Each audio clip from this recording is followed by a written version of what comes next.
Call this meeting to order. Tonight we're going to be led in pledge by Miss Regina Harvey. I pledge allegiance to the flag of the United States of America and to the republic for which it stands, one nation, under God, indivisible, with liberty and justice for all. Thank you, Ms. Harvey. I'd like to welcome everybody to our first work session for the month of November. I take it everybody's probably had time to look over your agenda, consent agenda and all. Anybody have any questions in regards to, before I turn it over to Mr. Odom? All right, Mr. Odom, number 9. Okay.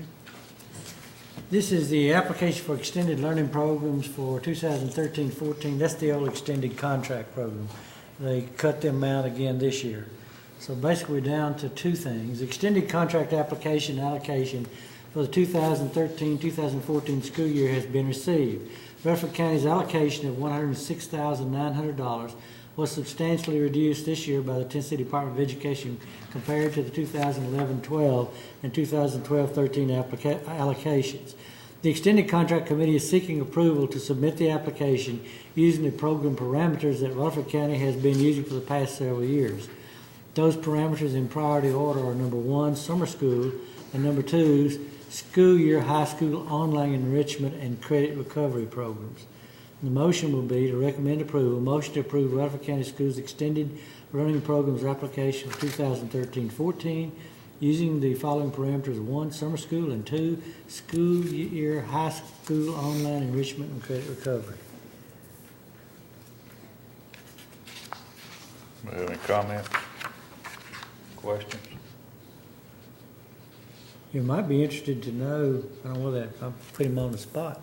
We've had quite a few that are doing some online courses. It was quite successful last summer, and it's kind of catching on.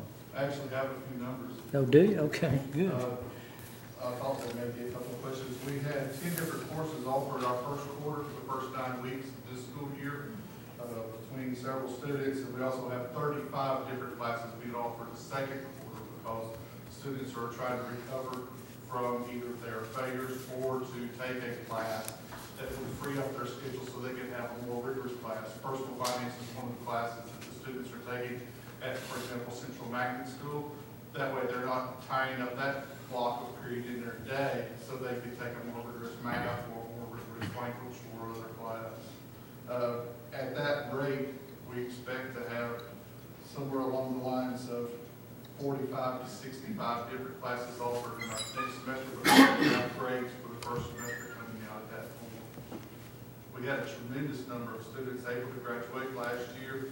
Well, maybe back up, not tremendous, several students that would not have graduated. In some of the situations were things that had happened personally in their life that caused them where they could not participate in the average high school setting, and they were able to take 2 or 3 classes to graduate where they would have dropped out.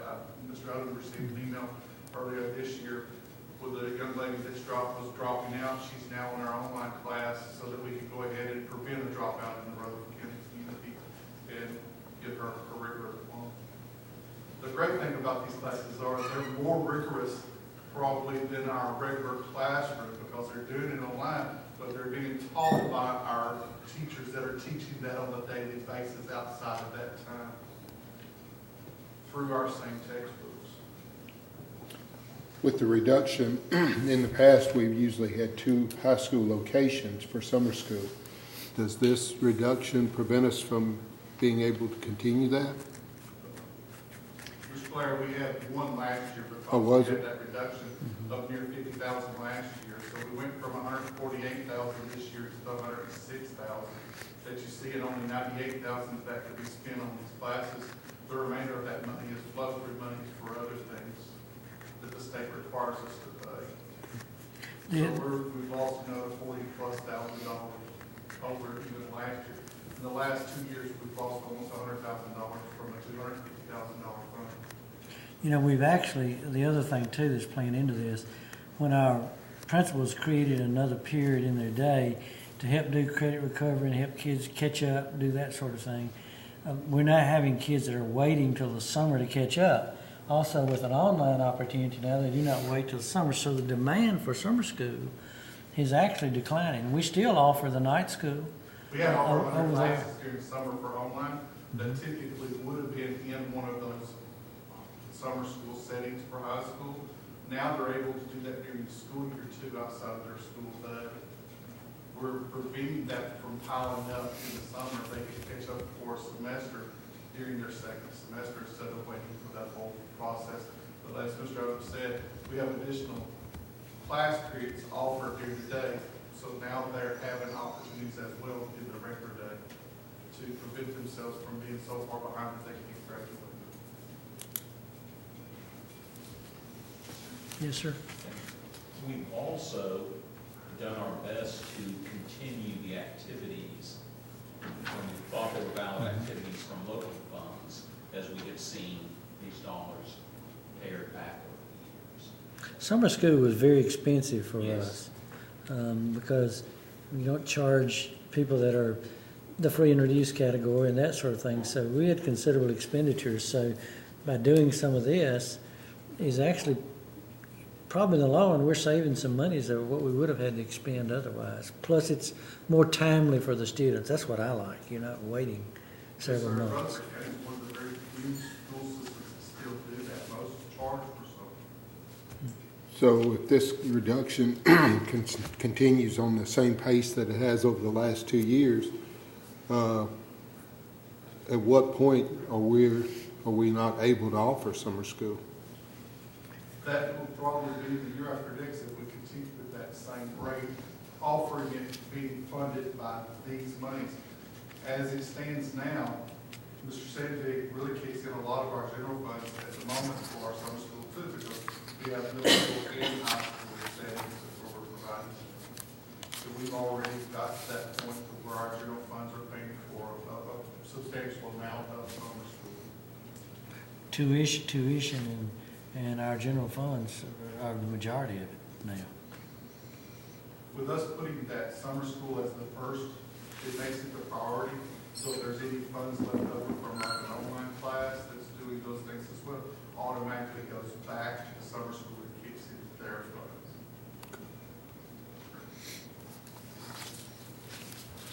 Anybody else? Number 10. Number 10, we're into facilities. The first one, A, is baseball fence at Christiana Middle School. Mr. Bob Horn, principal of Christiana Middle School, has requested permission to install a new fence at the outfield perimeter, I guess I should say baseball field. The fence replaces the existing fence and moves the boundary in about 15 feet. It will be constructed of solid black metal at no cost to the Rutherford County School Board and funded through donors. The motion is to approve construction of a black metal baseball outfield fence at Christiana Middle School at no cost to the Rutherford County School Board. Mr. Clardy's check that out if you're interested in any of that. Are you able to, just curious, are you able to, I know they're funding this, but are you able to, through your contacts or whatever, able to get a better price? Sometimes we are. It depends on who's doing it, for instance. Like if they're a booster and in business too, then they give it to them for cost or put it in free. So a lot of different factors play into it. I didn't know if you're able to do that or willing to do it, or I guess to let them know, I guess, one, you know, I mean, if you can save them money if they're funding it and it's cheaper to go through you. We tell them about it and make the numbers that we have available to them. But again, many times they're connected in a different way through a booster or nothing, so. All right, B. B is Blackman Elementary School Eagle Scout Project. Ms. Cynthia Ford, principal of Blackman Elementary School, has requested permission to assist Ricardo A. DeLeon Guzman with the Eagle Scout project. Ricardo is proposing to plant 6 deciduous trees at an equal distance around the perimeter of the existing pervious concrete walking track at the intersection of Fortress Boulevard and Blaze Drive. This project will be at no cost to the Rutherford County School Board. The motion is to approve planting of 6 deciduous trees at Blackman Elementary School to assist Ricardo A. De Leon Guzman with a Eagle Scout project at no cost to the Rutherford County School Board.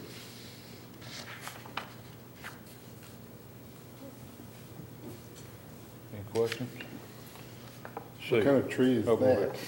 It's the ones that lose their leaves, Oh, deciduous, okay. isn't it? Now, instead of evergreen, I think I'm Glad you asked, Mr. Clay. You know, I hesitated, but I just didn't have a clue. we're in the maple oak or some category here.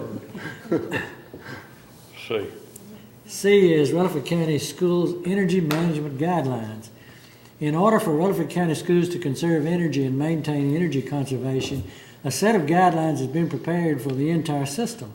The document is presented for the review of the Rutherford County School Board. These guidelines and the board's support are very important in the system's energy conservation efforts, since they will be used to express the collective responsibility for all employees, auxiliary and support staff, and community groups. And recommend approval, motion to approve the energy management guidelines as presented. We're giving the energy police something to go by.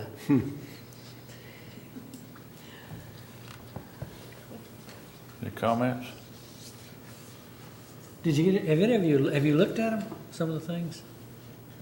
I mean, literally something like I heard some figure. Angel, you shared one of those with me, like turning off the lights in a vending machine. That how much was it, or something like that? That in one or two vending machines from somebody that knew. Hundreds of dollars per machine is what some folks have said. You wouldn't think that, but when they're 24 hours a day and sitting there running 365 days a year, significant.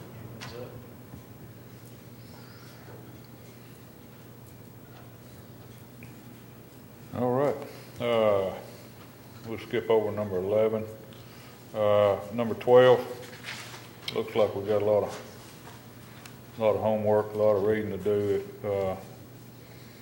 My suggestion is that looking over these, if you have any questions, forward them to Ms. McLeod, and if we need to review any of them, we'll do it on February meeting, unless we have to have something earlier than that. So, number 13, Mr. Odom. Number 13 is discussion on Oakland Middle School rezoning, and we've got this in the process. We've got some initial first drafts of some of the zoning, and our issue has started with Oakland Middle because it's overcrowded. But as we've looked at this, it looks like to have it more balanced and looking a little bit more than maybe just the immediate future, we need to follow that arc on around, because it was Oakland and Whitworth Buchanan.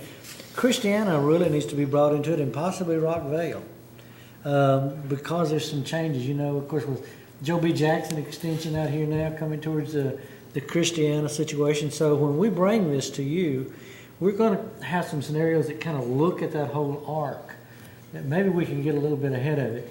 A couple of issues this year. Rockvale Middle grew over 100 students, like 114 more students.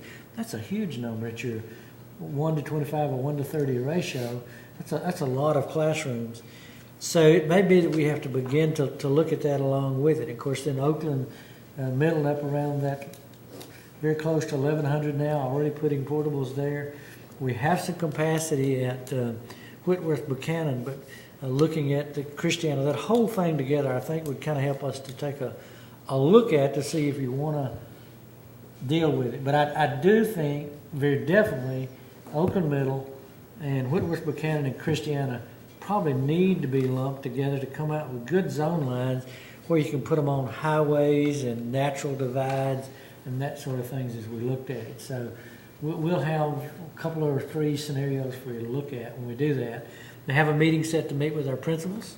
They're coming in. I'm going to ask those 4 to come in and look at it. Sometimes they think of things we do not, a little bit, or about an area they might know is growing. And of course, you probably read the paper yesterday about the growth over towards potential towards Whitworth Buchanan and all that's going on too. So all that's part of the process. When we you have a meeting scheduled on that yet, We're in the process on the zoning for us? Okay, for your special call. okay. We've got the principals, I think, maybe Yes. set already for theirs. This is something we're looking at doing for next school year. Yeah, yes, sir. It's not gonna be as major changes as you had before. It's scooting lines a little bit one way or the other.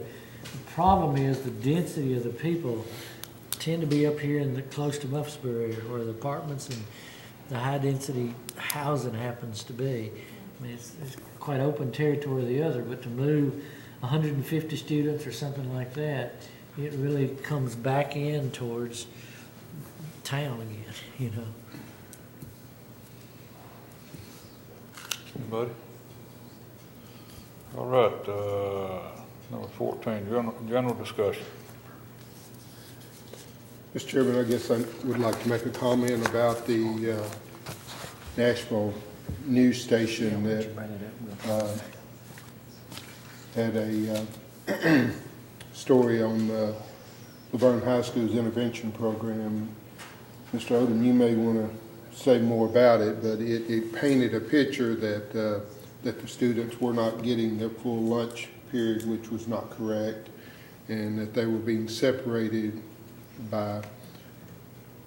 for some other reason other than academic, which was not correct, because they're allowed to go to their different areas of learning, if maybe algebra or geometry or whatever, to get some intervention time. And I just felt like they painted a poor picture of a very successful program that Laverne High School and all of our other high schools are utilizing with some academic intervention. And I just felt like we ought to at least say something about that.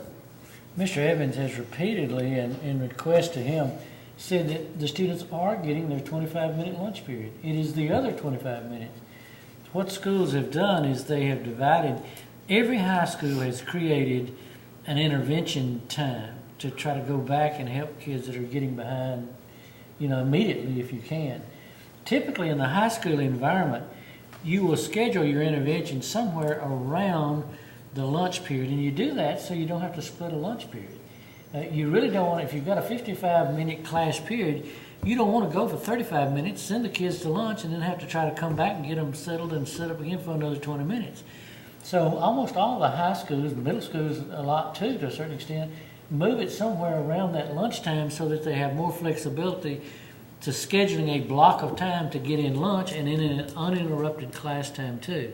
So all of those students are getting a 25-minute lunch to do what they want. The other 25 minutes is what's come out that people are talking about, and that is the intervention period for those students. Interesting, I think their intervention is to pick up students that are scoring 80 or below. For your knowledge, on the TCAP test, on the end of course test, to be proficient in Tennessee, you have to score about 84 or 85. So it's actually a little higher than that to even be proficient. So their graduation rate's gone up considerably by doing these interventions for kids. So, you know, I have to commend them for stepping out of the box and doing intervention for these kids that need help. One of the reasons they chose to do what they did was it also frees up all the core teachers. They have a program that frees every single core teacher up during that period so that the student can receive intervention help from the core teacher that actually teaches that subject. Their methodology does that where some of the other schools do not. And I think they went to 8 periods, and they have a separate lunch for freshmen, sophomores, juniors, and seniors to make that work. Yes, sir. That's one of the things that one of the Blue Ribbon, there's one school, Adeline Stevenson, that uses this in Illinois and Chicago. They're the only high school that's won the Blue Ribbon School of the Year 5 times. It's the only school in the United States that's done that, has used this schedule and utilized this schedule for the past 22 years.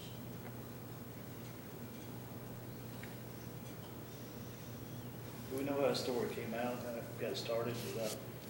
I think some students or parents or somebody just called and said, you know, that you're kind of speculating to know exactly how, but they talked about the lunchtime, and it is a lunchtime for somebody. I mean, there's one group going to be in there that 25 minutes, and somebody else going to be in the next 25.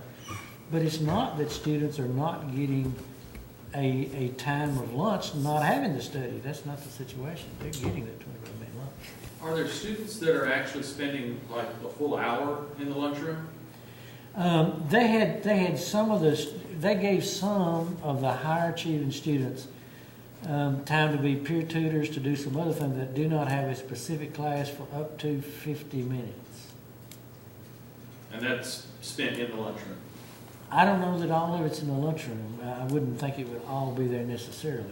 Okay. But I could check. Actually, I think they're allowed to maybe go to a computer lab and some other opportunities for maybe go to the gym. So no, I don't believe they're spending the entire time in the cafeteria. There are some other activities available if they don't require the intervention time. They probably do not want them to stay in the lunchroom so they Right. can run another group of students through. So typically you don't. One of the do that. premises for the peer mentors was to grant them some times where they can work with freshman classes, so they may have some flip-flop lunches there for those students as well, where they're working with freshmen that are incoming freshmen so that they can connect them to the school, either connect them through sports, connect them through some events or things along that line. But many of the peer tutors are used in that way as well.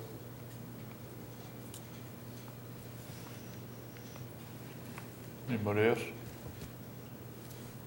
I've got a couple things here. If I could get Mr. Odom to basically give us an update on the differential pay.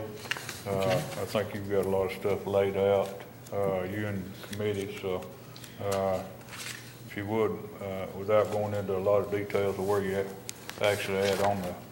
I sent you the other day, we had our original teacher advisory committee, TACS, what that's called, did do vote when we made the presentation to them based upon the criteria, like the state will no longer approve a salary plan that's only where you're paid for degree and experience. You have several other parameters. They gave us a list of things that could count for differentiated pay, like for you have additional duties or something like that, or you could pay for high achievement or something like that, somebody's that had 4s or 5s. There's several parameters. So we brought this to the teacher advisory committee. They voted.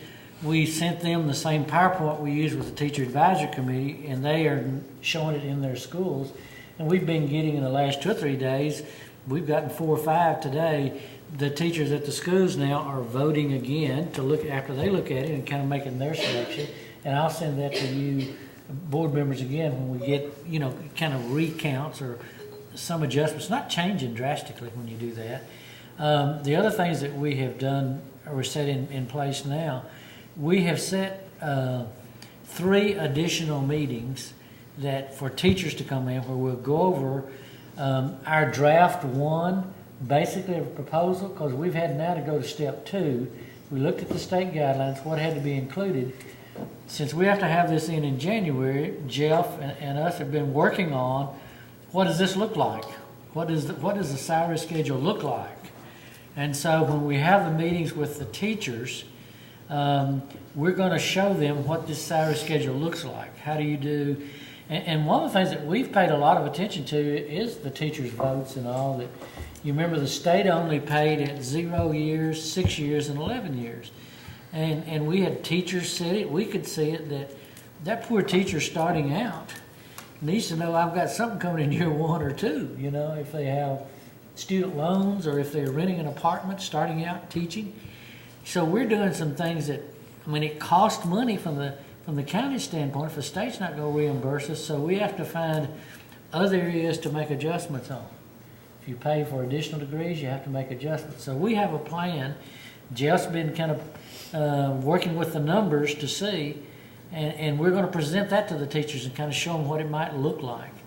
So we're going to meet with teachers, we're going to meet with principals, and then we've got the special meeting with you, that's coming up in December. And by that time, any teacher that would like to hear it or see it, and the places are Stewart's Creek High School, Central Magnet School and Siegel High School. And they're 3 different dates and not even the same day of the week. If you've got some issue, if you can come to one of them, then we're going to put it out there, let you see it, comment, take feedback, and then we'll share that. I mean, I'm sure you'll get feedback as people look at it too. But then, if I understand kind of what you want to do is have our special session, talk about it in more detail, the numbers and things in December, and then probably we'll be asking you to vote sometime in January because we do have to have it into the state by the end of January. So that's kind of the time frame from now into a meeting in January to develop this process. Jeff's looking a little older these days because of it too, I think.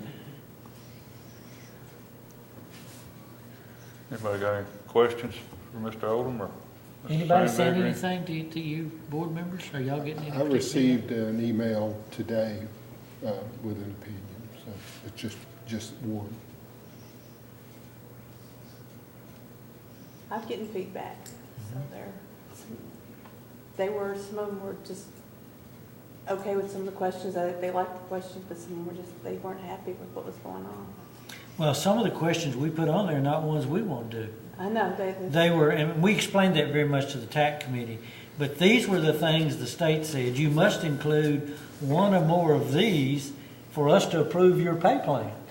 yeah. So, I mean, you can't just do degree and experience. So we put those elements out there, and typically the ones that we weren't really excited about, the teachers aren't either. And so they're probably not going to be in our plan, you know.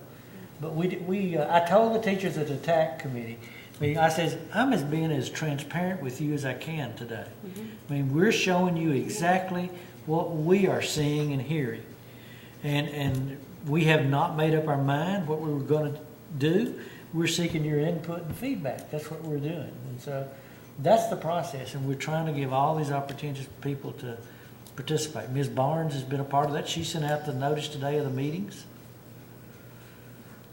When is the first one, Ms. Barnes? November 18th. November 18th is the first one. And that one is at Central Magnet School. And then November 25th at Stewart's Creek, December 3rd at Siegel High School. All 3 of them going to pretty well be the same. Yes, unless we pick up something at one of the other meeting or the state. I don't think the state will change anything. Now, at this same time, remember, the committee of us are still going to state meetings, so we've got to meet, is it the 17th? We go to the 3rd state meeting on this, I believe it's November 17th, over at Henry Horton, and then there's another one in early December that we do, so hopefully they don't have any more surprises for us. It's the 21st. 21st, is there, okay. Anything else? I guess the last thing I've got is the board received this card from Cedar Grove Elementary. It's probably the biggest card I've ever seen, but I'm going to pass it around. I think this side's probably already seen it. It's something we ought to appreciate too, I guess, everybody taking the time and writing a little something in it. So I just wanted to share that with the board. That we got a nice big card, so anybody wants to take a gander at it. Anything else? Anything else for Thursday night? Mr. Chairman, we're going to have to change the board meeting, the special call board meeting on November the 14th due to a conflict, and it'll be the 13th of November. That's the special call building program. I'll send you a notice. Everybody have that? Excuse me. That'll be on Wednesday instead of a Yes, sir. Thursday. Okay. At 5:30. Anything else? Nothing else. We'll see everybody Thursday evening at 5.